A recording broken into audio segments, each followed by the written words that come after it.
aspirations they have for the team. They put out, I guess, first and foremost, that they want to win the World Championship, and so many of them have come back from previous campaigns, and a lot of them went to the World Cup Championships with the club team Colony, who finished second, losing by a couple of goals as well.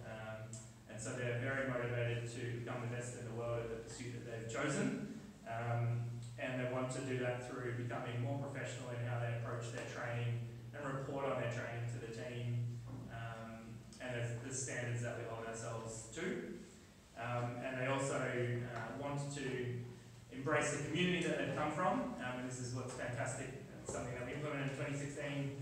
The Dingoes are people that want to give back to their community as well. So I'm really proud of that aspect, that the people that are training maybe the hardest in the country also want to share why it's so special, and provide the opportunity for the next generation to come through too. The other aspect that we're doing is we're implementing more local training sessions than we have previously. The Dingoes will run 4 training camps where everyone flies into Sydney or Melbourne for the training, but we're using the opportunity to train in larger groups and maybe play against some opposition as well as smaller groups in Melbourne, Sydney, Canberra, concurrently and week to week as well. So trying to find that extra training benefit and cohesion benefit, getting our group of players playing together, and that requires bringing in a few practice players to get the numbers as well to play against a club team or college team also. Great, that's I guess my summary of where we're up to and what happened last year. I'll hand over to Box to talk about Neva. Hello everyone, I'm Box. Currently I'm coaching Indian mixed team for the World Championship happening in Netherlands along with VP and Buddy. So I thought I'll quickly talk about the last campaign that I coached. I moved to the beach campaign that went to Japan and we won bronze medal at Japan, so I thought I'll quickly talk about it. And I'll leave something for you. If you have any questions, you can ask them at the end. Maybe I can ask more. So one thing to talk about the beach campaign was the goal or the vision was already set. It was on place even before I was appointed as coach. I was on a call with EP and EP said I want result, means podium finish, when I was taking up this role for this beach campaign. Because UPI knew our chances at the tournament, and I was excited because I never, other than club team, I never coached any national team for medal champion to win medal or anything, so it was excited. I remember on the call, Manithana was already telling me no pressure Box, but I want medal. I said I don't have any pressure, no doesn't matter. I'm sure I'll bring medal for the team. That's what I was talking. But later, after the team selection and everything happened, I started feeling like a 12th grade student preparing for board exam. Wherever you go, your relatives, everyone will be telling you exams coming, 900 marks out of 1,200, 800 marks. So I actually started feeling that pressure. I remember last conference I was here, I met some of people that I worked with in the past, friends. I said, Box, I know it's easy, you can definitely bring medal for our country. It's easy, when they start using it's easy or it's given, that's when I actually started feeling the pressure. Okay, now it's tough because everyone feels it's easy, but what if we don't bring medal back to our country? So that is what running in my head. But quickly before that, I know the team is aiming for good results, so we picked 19 players. Before the selection, I immediately checked with the tournament directors, and then the maximum 2 players that you can take for beach tournament, by the way, beach is 5-on-5, is 20, and I picked 19, 10 girls and 9 boys, because I was thinking about the training that we're going to do and everything. We have 8 to 9 training camps, and so all this, so we planned. So none of our training camps was. In the past, when we had the national team training camps, we always had issue of not having enough players to play a scrimmage. So I want to make sure this shouldn't happen here, and we don't want to have any alternates. 19 players, all these 19 players will go for the tournament. One issue will be coming as game time, but everyone on board, all the players agreed with me that team first, so we don't worry about the game time thing. So yeah, that was all set. But later, the pressure was not only on me, but I also realized it's also on the players, right? So because all the players started thinking about the chances at the tournament and happened, that's when I started thinking about this seriously. See, the community means the world ultimate community is very small in my opinion. So some of our Indian ultimate players was already friends with Philippines ultimate who were aiming for gold at the tournament, and they won gold. Before the tournament, they talked to one of our players saying, means the community saying, I think they think they can definitely win the tournament. Maybe India will be tough competition for them. So our players also started thinking about it. So I want to make sure how we can do this. So along with the coaches, we started making plans. Plans not just to aim for medal, but also what if things are not going our way. So we spend more time planning for it rather than spending more time thinking about all the strategies and everything. So we had nutrition coach, fitness coach, and I just literally tortured all our coaching team, saying like I'll go to VP and I say, VP, I want this data of all these players, how much means how many minutes they're running on the field, how many minutes they're resting, all these things. Same thing I spoke about this in the last conference. So from the data, fitness coach designed a training program, fitness training program. We made some frisbee changes, and it helped us to build our lineups, and our nutrition coach helped us to players learn how to eat, how to take care of their body and everything. So it was very useful. I'm sure maybe whenever the players get chance, they'll be talking about it more. But yeah, so one thing that we realized it and we talked as a team is we have nothing to lose, because we don't, at that moment, we don't hold any medal or trophy to just defend. We're just going, if you win, that's great. If not, we'll take the experience back to our country. Definitely that will put us one step closer to the medal games. So that's what we were thinking, and we made some plans for this.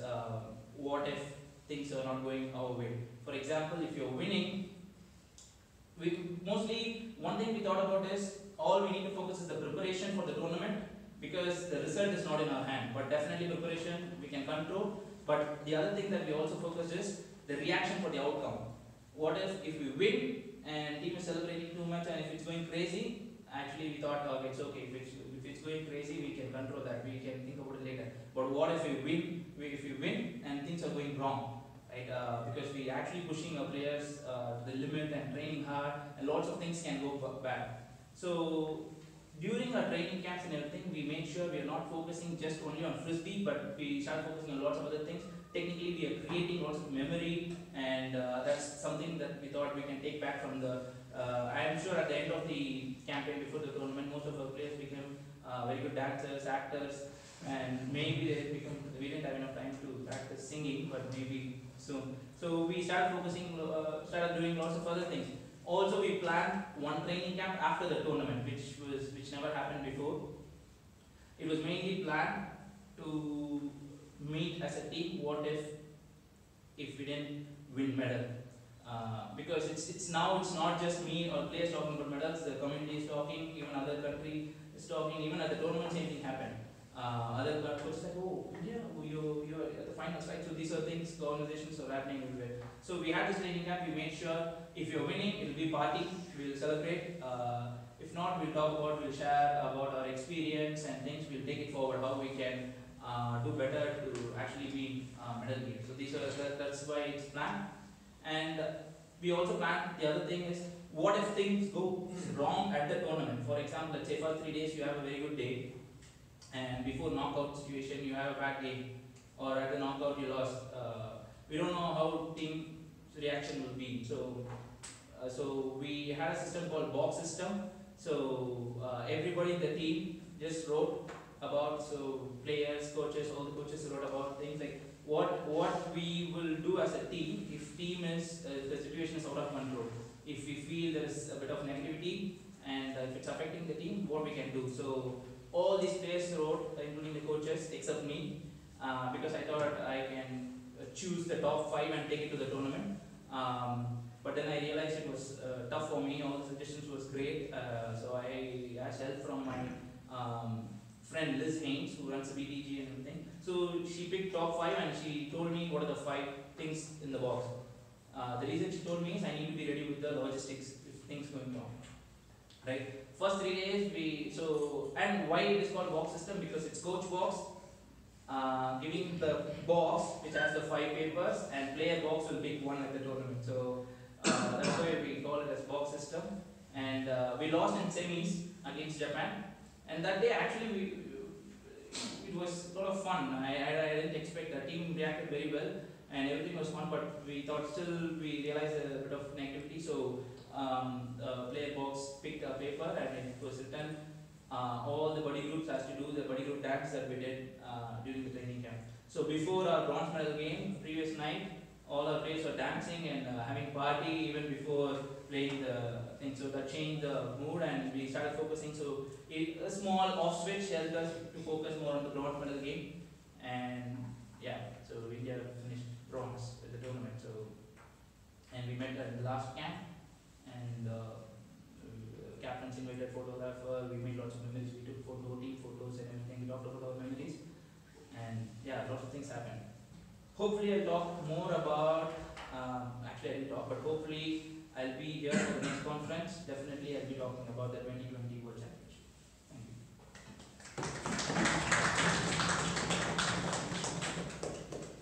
you. So, hey guys, I'm Buddy and I'm mainly going to talk about AUGC and I'm going to probably keep it more shorter, pretty short, trying to specifically talk about goals and our expectations and stuff. And like Bob said, I think like before we started there was the vision document which came out from the EB and the goal was development of the players and stuff, and it ended up being a lot of players who were playing on the national team for the first time. And so we broke development into different categories. One was we definitely knew players were going to develop and improve. They go abroad and play against tough competition, you know, where the level of ultimate is pretty high. That was one form of development.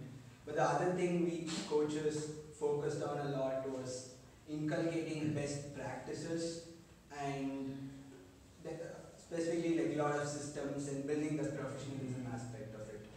And something we figured out was, so as a team we are meeting for training camps.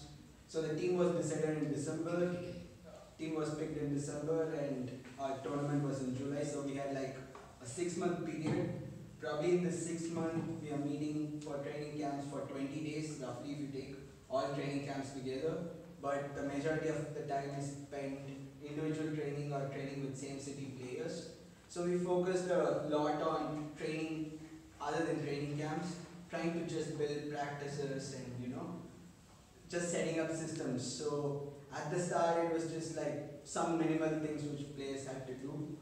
And towards our second training camp, the team as such came up with goals. So there were values for the team which we held to a more higher regard, like values like being together as a team and professionalism and stuff like that. Intensity or Veritaram we called it. And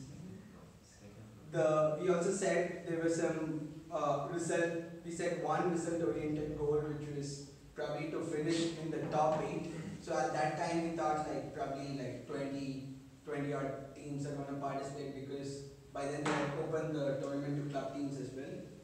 So all through training camps we coaches, so one thing we had in mind was this was a newer group of players who were like playing for the country, playing with different set of players. Like for instance, I think the AGC team had players spread out across the country, like different, almost 5-6 different states. And so something we really wanted to have was put them in different situations and see how the players reacted. So one thing we came up with was playing lots of training games, and I think throughout the campaign we would have played like 8 to 10 training matches with different teams, pickup teams, stuff like that.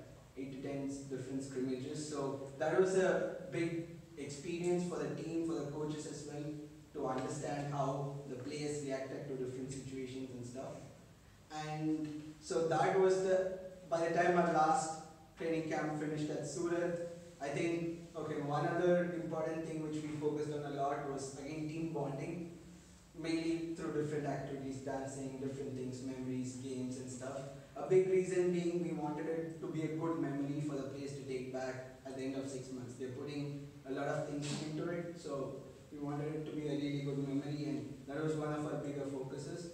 So by the time training camp finished at Surat, last camp in June, I thought like we were in a good shape, just all together, having a lot of fun.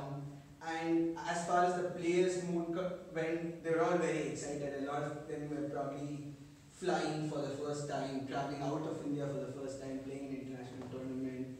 And by the time we landed in China, everyone was very excited, like new cleats, new place where no one understands English, everything is in a different language, different food, lot of things. And by the time we got to the fields, so we had a warm game against New Zealand. People were acclimatizing, the fields were awesome, like lush green fields. So it was just a lot of fun, energy, excitement, and I think that carried into our first two games where we won against Hong Kong and Taipei.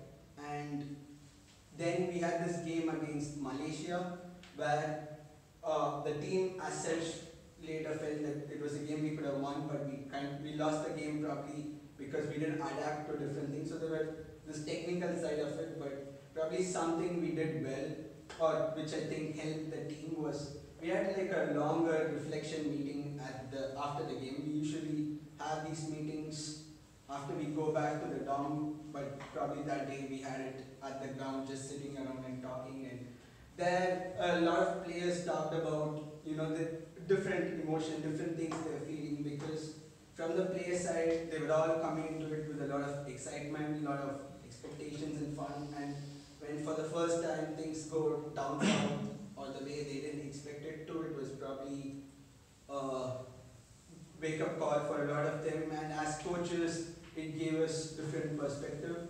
And so we had 2 days of tournament left, and probably a third day if we made it to the finals. And we had just one goal after that: just be together as a team, win, lose, just have fun, be together. That was something we stressed on day 3 of the tournament, just being together.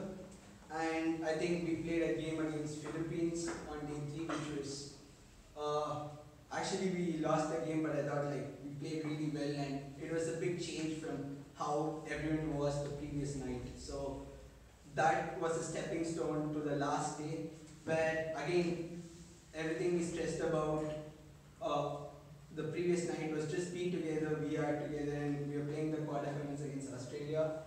And yeah, that game, I think something we'll take away, or which the team talked about, was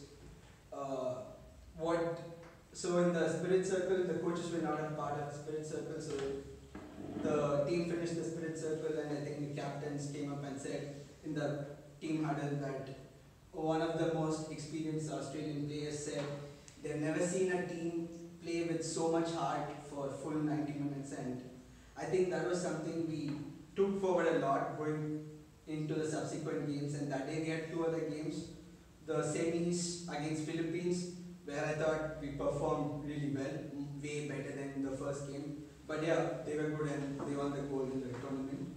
And then the bronze medal game, I think the team was just excited, having fun, playing the last game, and yeah, we won the game. And then the last day was just a lot of fun getting together, and we closed it off with a reflection circle again, talking about everyone's experience. So that was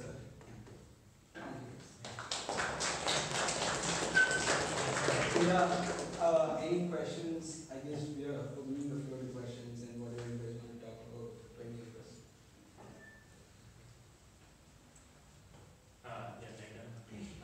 So my question, Dan, is actually for you. I am a little insecure about our financial sustainability right now. So it's from that angle, which is, why did you choose to go to an international tournament as opposed to running multiple domestic training camps? Because the domestic training camp, and this is just an assumption, would probably have been cheaper, and you could have built chemistry and so on, given that there are only limited training camps before the Worlds event as well. So what were, and I know it would have been a balanced, well thought out decision, but what were the levers that influenced that decision? Yeah, well, I guess it's a championship event to go to the Asia Oceanics, so we wanted to send a strong Australian team to compete, but we needed to do it with fewer preparation events, I guess, to go with it. So the fact that it was a championship event was the lure to go, rather than just running a training camp. I think if you want to be the best team in the world, you need to play against other teams that are in that same realm. So going to compete particularly against Japan at that event was a real draw card.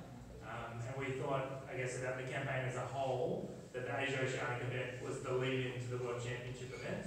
So we took that opportunity and we've removed some other overseas events that we would have gone to in 2016 from our calendar to minimise the cost. So in 2016, our team went to Japan for the Dream Cup, and they also went to Colombia to compete at TEP against the Colombian national team, US national team, Canadian national team. So the cost is expensive, but we've spread the cost over 2 different calendar years, and I guess we minimised the length of time prior to that first tournament competition as well. I don't know if I fully answered your question, but the lure of a championship event and winning a gold medal at a recognised event is the reason to take your national team overseas.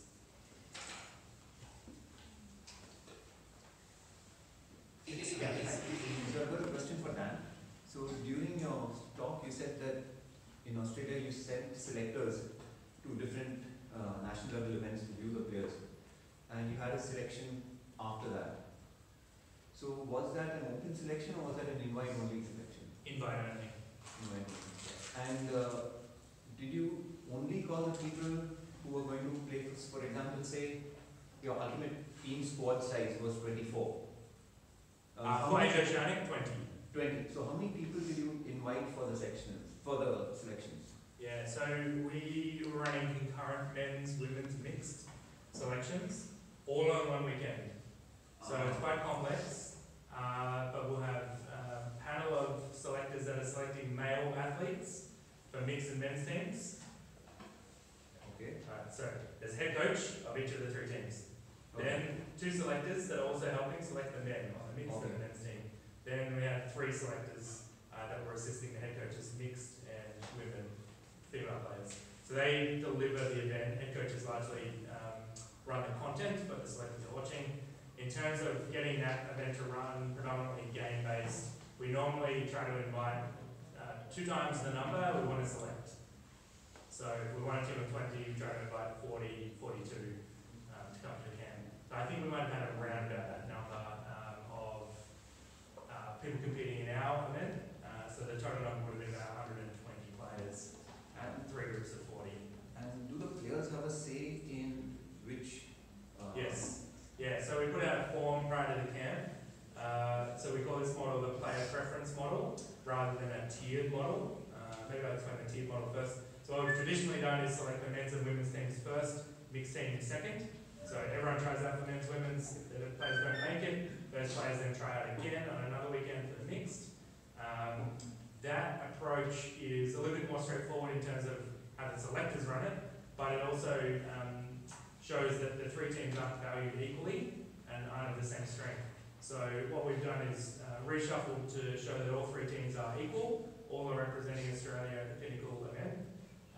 And so that means we use the player preference model, which essentially is the 3 groups are running concurrent processes. And prior to the camp, each player gets the opportunity to submit a form to say, my first preference team is women's or mixed. They can also choose